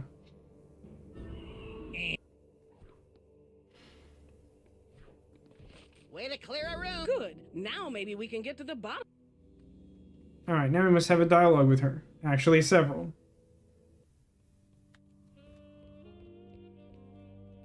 Hey, Dr. Mama Vasco. Can it wait? It'll only take a minute. Fine. Max and I were taking a closer look at those underground cloning tanks. Yes? And they've got Bosco tech written all over them. That's horrible. Someone must have snuck into my lab and stolen all my cloning equipment. I feel like you would recognize that. Okay, now we have to read her mind to prove that that's not what's going on. Feels like an unnecessary step, because I mean, Anyone duh. ever finds out I was hired to build those clone tanks, I'm done for.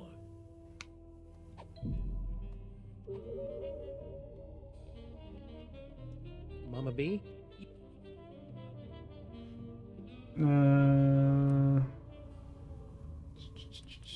Who are you? Give it up, Mama Bosco. We know someone paid you to build those cloning tanks. Who was it? Stinky? I don't know. All I know is, a few months ago, an anonymous donor wired me a bajillion bucks. Another victim. I do appreciate that they managed to escalate on the amount of money we ultimately gave Bosco before he got written out of the games. By her getting paid a bajillion bucks to do something sketchy. Now that we've established that the clones came out of your machines, is there any way we can shut them down? Well, there should be a biometric override built into all of my clone control centers. But... Oh, I hate the sound of your butts. But my handprint is the only one that can activate the override. But without a body, you don't have handprints. Or the right to vote. Weird flex, but okay. About that override. If we could clone a body for you, could you activate the biometric control? That's bug-loving insane? absolutely brilliant. Of course, it'll have to be a perfect clone with 100% of my DNA. No problem. Got any lying around? Only this. As far as I know, this is the only remaining sample of my DNA in the world. And even this is only 99% complete. You'll either have to find some more or get I some... don't really understand how a hair sample would be 99% complete DNA. This anonymous donor. Anything you can tell us about him? Turn-offs, turn-ons, the last 4 digits of his social security number? We only spoke over the phone. He had a creepy, high-pitched voice. Sam, you don't think it could be the soda? Don't even think it, little buddy. I don't think that cutoff was very effective. That was another one of our mandatory fan services. We're getting close here. So now we do... Hey, the dimensional could this stabilizer. Destabilizer be used to, say, visit a spooky suburb of the Dark Dimension to get a horrifyingly powerful weapon? I suppose. Want to give it a whirl? Sure. Now, I haven't had a chance to calibrate the navigational controls, so you'll have to figure him out for yourself. Don't we always? I should consult the thing we picked up from Paperweight, because apparently this is randomized between playthroughs, which is the thing I didn't know. Did Brother Acidophilus return in a flash of light from the giggling realm of skittering ingestion, armed with the Chthonic Destroyer? Though giggling and plagued with visions of skittering insects, noble Acidophilus smote the beasties from the Dark Dimension with the Destroyer. His enemies laid low. Acidophilus returned the Destroyer to the gibbering realm and resumed his peaceful life of molitude. Years later, he was eaten by a crazed beast. I actually think that's the same thing we got before. I wonder if the remaster, like, removed the randomization. Back then, Max. Or if we just, like, happen to randomize the same thing twice. Which there's enough variables that seems somewhat unlikely.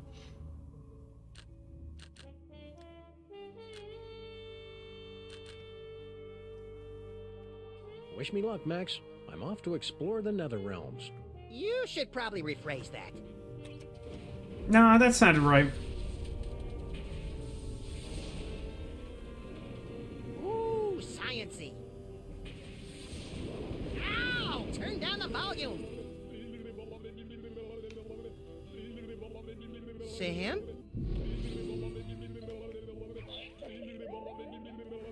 Ah! Bugs, roaches, they're under my skin. Get them off!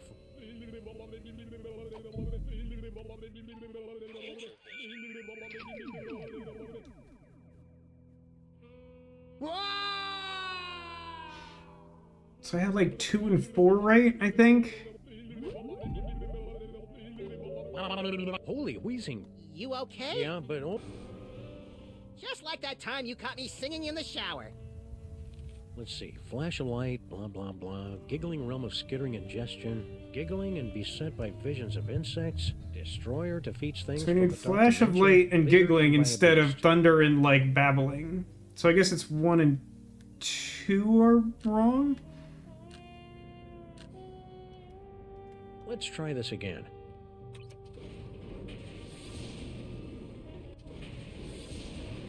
Hey, you!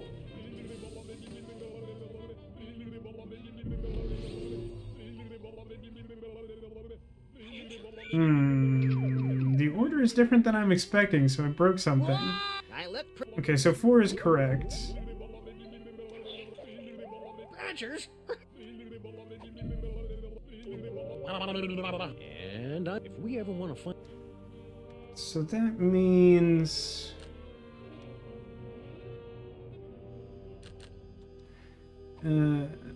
what is the order? Let's see. Flash of light, blah, blah, blah. Giggling realm of skittering ingestion. Giggling and beset by visions of insects. Destroyer defeats things from the Dark Dimension. Leader... I think I prefer... So we changed 2 and we broke something, and we didn't change 3 or 4. I'm pretty sure 4 is the future vision.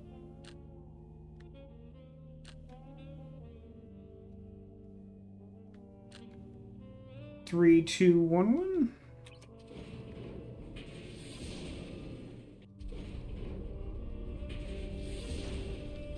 Flash of light. Giggling. Sam? I think this is necessarily correct now. Ah, great. Sam's been driven insane by an unspeakable horror. Now I've got a Craigslist for a new partner. No, little buddy, really, I'm fine. I just got that medium extra small joke from earlier. Boy, that Super Ball, he's a hoot and a half. Oh yeah, and check out this key knickknack I picked up from the giggling realm of skittering ingestion. Is that the Dark Dimensional Destroyer? Only one way. Definitely also sounds like a Yu-Gi-Oh monster is the Dark Dimensional Destroyer. They even have like a long-running series of monsters that are translated to the DD something or other, which stand for different dimensions. So it's, you know, it's already a pretty close start. So we blow up the tentacles, and that gives us a fan service. I don't remember which that is. Oh, right, it's a mind power, so it's not in my inventory. It's in Max's. Hey, tentacles! Unholy this! I am the Sonic Power Robot. Please give my destruction to everybody. Please give my destruction to everyone. Yes? I heard it in a video game. Oh, I guess that's supposed to be a reference. That one's lost on me. I don't know. Am I forgetting that, or is that a game I haven't played? I don't know. Okay, so I do that, and then I... You now have approximately 2,000 clones remaining before your 10,000 clone tune-up. I have to ponder the curious dispenser.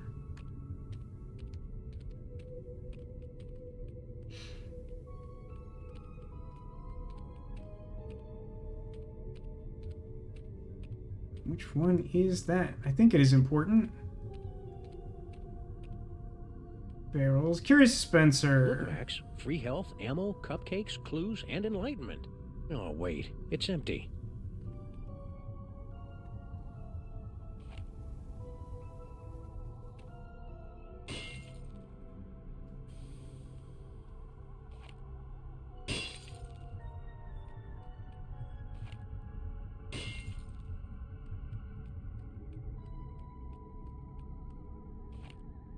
This is repeat many times. It's listed only 2, but you do this until something happens.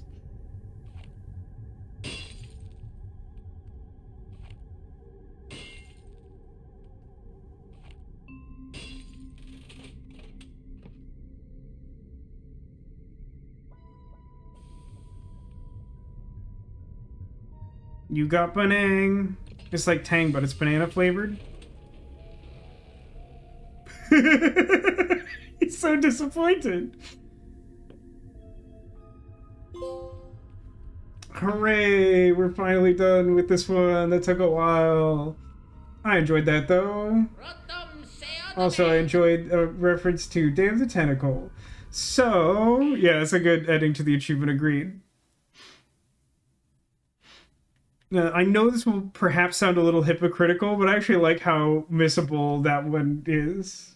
I wish it was easier to, like, skip around. Like, maybe there's a way to get the skip around chapter thing to work or whatever, but, like, we did, like, a couple of initial tests yesterday trying to do that, and it, like, wasn't registering stuff that seemed like it should be straightforward. So I think you have to play continuously, or else it sort of resets its recollection of, like, what progress you've made towards those achievements that, like, span a playthrough. So now we have only one left, and then we should have a platinum on all 3 seasons, but we'll double check once we complete this. And this one shouldn't be too bad. This is episode 5. Now the trick is just finding the correct moment for this. Right, with the following items in the cloning laboratory. When does that even happen? Maybe it's the one called the cloning chamber.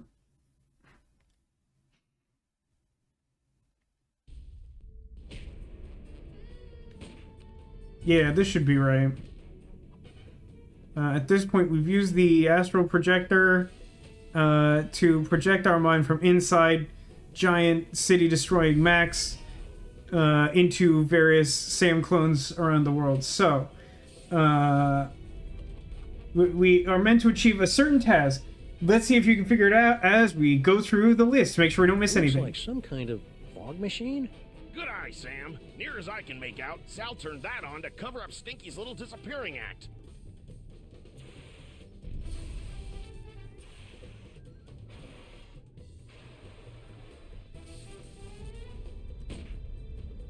What is the hitbox to get through here? Good thing I've been practicing my yoga during this whole crisis. No, you just walk into it. That's fun. That's fun. Now I must find... box of stuff. Is that on the other... oh, there it is. I think it's under the fog. It's fine. It's a big box packed with evidence, no doubt. That's from all of Stinky and Sal's failed attempts to knock off Grandpa before they hit on the magic recipe idea. The roach would dump the evidence off at the docks. Then the mermaid would swim it down the Hudson. Wait. Stinky's a mermaid? Seriously, Sam? Try to keep up. She's like disappointed in you. I don't know why, that's really funny to me. I got it, like, the more we've played through Telltale Sam & Max after playing AI Somnium Files with Amame Doi, like there's like genuinely some real overlap in that character design that feels like it might not be coincidental, but like how weird is that? Okay, next up is the granite slab. It's a big hunk of rock. Left over from all the secret tunnels those lovebirds were having the mole people dig to pull off their scheme. She'd do anything to get rid of all that granite. I heard she was even selling it in sandwiches. Oh, right. It happened in Moai Better Blues. Everyone's favorite chapter of Sam & It's an Max. old video projector.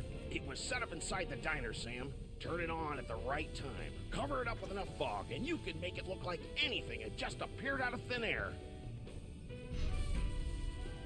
We need camera. Jinkies. It's a closed-circuit TV camera hooked up to that projector.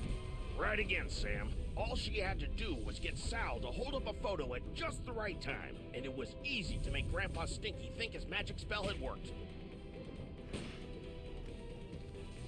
Hey, I recognize that. That's the cake of the damned, the evil recipe that Grandpa Stinky magically turned into Girl Stinky. Or so that poor sap Grandpa Stinky was supposed to think. I'll just call this Exhibit A. Now... aha! Instant demonic spell. Pretty sneaky, Stinky. And since Grandpa Stinky thought he'd made her, he changed his will so that she'd get the diner if anything happened to him. That's a really stupid plan. Okay. There it is. Okay, so obviously we just got the platinum on Devil's Playhouse, which means that we have all of them. Neat. Oh, navigating the PS5 menu is so much harder than it needs to be. Let's do a manual save. Okay, great. Let's go to main menu. Let's do close game. I think it's easiest to reference these from here. So, if we look at Sam & Max Save the World, that's Telltale Season 1. We've got the Platinum. All trophies obtained. Now if we look at Beyond Time and Space, that's Telltale Season 2. Why did I open the game? Because I'm stupid? You nailed it.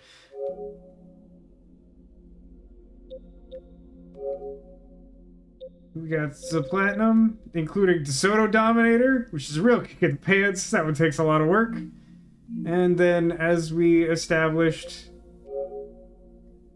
Devil's Playhouse. All done. All said and done. So, I'm pretty sure I never went through and hit every single one of those items in my initial playthrough. The ones in that last trophy that we did, those are supposed to be Stinky's backstory. I honestly feel like that's a much like stupider story than her just being a sentient cake monster.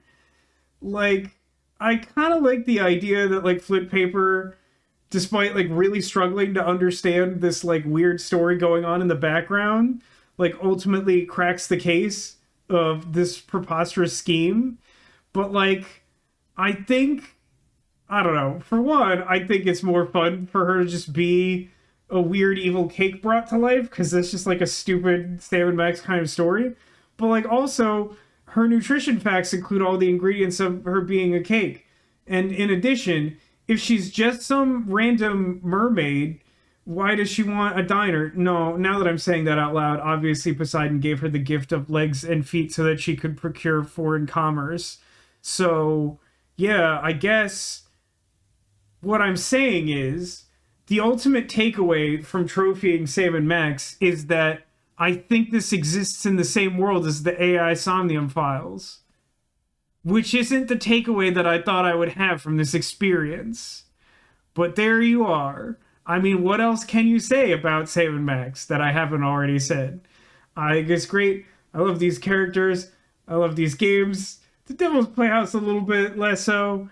And also the chapter Moai Better Blues is not like especially great or favorite. But I love these. It's been great to revisit them. It's been a real treat to do all the trophies. It gives you some fun Easter eggs and backstory, and it's just a great experience. Honestly, the trophies help me to appreciate Devil's Playhouse more. I think some of the best stuff is gated behind that, unfortunately. Again, I think I might choose to do that differently, but I'm still glad that that stuff is in the game. And yeah, it's been fun to do this, and I'm glad that I'm able to share this with people who mostly don't have any experience with Sam and Max, to my knowledge, like the majority of my regular stream viewers. But yeah, this was great. It was kind of a lark to do these trophies in the first place, but I've consistently been pleased with the decision to do that, and that persists even though this took 3 separate streams and was somewhat embarrassing. But hey, I think we accomplished a lot. We got lots of great bonus content and also accomplished all those driving games and even found the kitchen sink. So, as I said during yesterday's stream, I figure having completed this quest, I don't think we'll necessarily prolong the stream. It is the holiday season. I got a lot going on. As I said, even at the top of this stream, like my work situation is so bad that like I'm genuinely thinking of just like working tomorrow because I work from home and have access to the resources needed to do that. So yeah, I don't know, might just like go to bed early and then do that, or get like my last Christmas preparations done or something. But regardless, as much as I love to stream and hang out, it's been kind of a quiet night, which also helps make that decision a little bit easier. And yeah, there's plenty to be done. So we'll be back next weekend, and those should be normal streams. Ideally, I will be done all of the things I need to be done by then, and so we don't have to worry about it.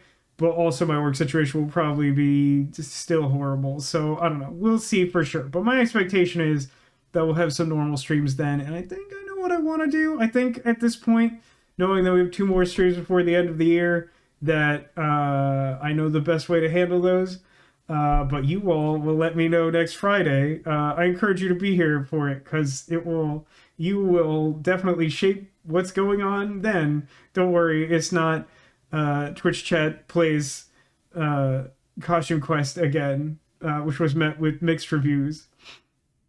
But yeah, before we can wrap up the stream, of course, somewhere in this room I've hidden some number of secret Squirtles. If you are able to locate them, of course, it will be an omen of good luck for you in the coming days. And if your life is going anything like mine has been recently, you could probably use it. Now, I have added some new friends since yesterday, which doesn't normally happen on a Saturday. Normally, I just use the same decorative friends between Friday and Saturday out of sheer laziness. So I will reveal that there is something to be found that is new, in addition to Squirtles. And perhaps you can find that as well. I think the USS Butterscotch is a excellent guess, and also a very good name for a sentient ice cream person with a hat that says ahoy on it. But yeah, let's go and take a look. I will. It's been, like I said, it's been a little bit of a quiet chat, and understandably, I have been replaying games that I have played recently, but I still stand by the decision that this was a good and fun thing to do. Maybe it's a little niche. Maybe people just have stuff going on at the holidays and have crashed early. All of this is fine. I'm just saying I stand by the decision, knowing that it's maybe not the best decision. So, behind USS Butterscotch is in fact our secret friend who's not a Squirtle. When my mom met me for lunch today, she was just like, look what I have. It's a very cute little penguin with a hat on. And I was just like, it's very good. It's very good. Also, let's take a close look at USS Butterscotch. I do love her. She's very good. She's very silly.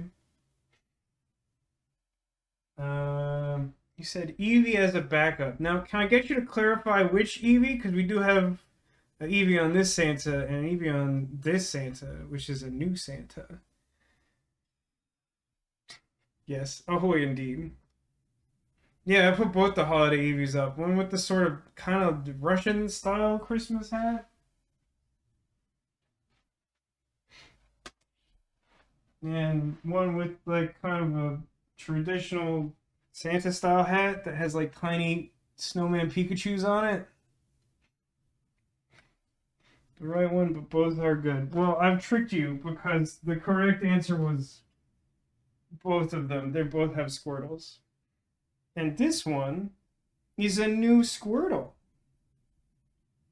Hey, Critwitch, you want to take a guess? I see you there.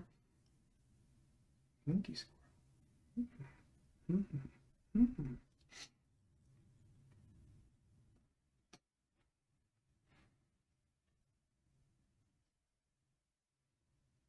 While we're here, this is Cinnamoroll. It's a Hello Kitty friend. This was also at the store with the other things.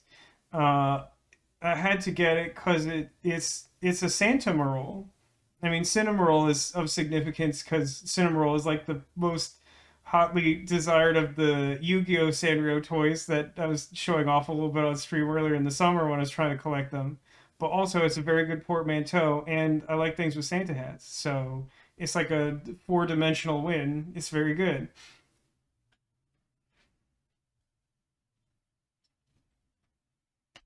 And all of this stalling to see if Critwitch wanted to guess anything actually reminded me that I almost ended the stream without opening up. What are we? No, strictly speaking, it's still technically the 14th because we're ending the stream a little bit early. But I feel like we've established a pattern because these usually go past midnight that while we're in Advent season, we'll go ahead and open an Advent door. So I'm just going to do it now. Oh, goodness. This one is definitely an owl. Yesterday, we still have him here. Yesterday we opened one that, like, one of our first guesses was like, maybe it's an owl. It's like it's got wings. It's like a flying thing. This one's an owl. It has a very good wool cap on. It's very wintry. I think this one is a bat. It feels like a fantasy bat. I don't know. It has like weird elements to it. It's cute. It's just like really unique. I don't know if you've guessed this. I like cute things that are soft. Yeah, the owl is pretty good, right? I mean, a lot of, like, the vast majority of these small ones are very good. I'm very partial to the hot chocolate, and I'm also really partial to the tiny reindeer, which I hid next to the reindeer who are next to me. I thought that was clever. I often think I'm clever. People tend to disagree, but that's okay. But yeah, so we'll be back next week. Usual stream times, probably normal stream length. Thanks everyone for watching. Thanks for being here. Thanks for being you. And I hope to see you again soon. Until I do, take care of yourselves and remember that you are clawsome.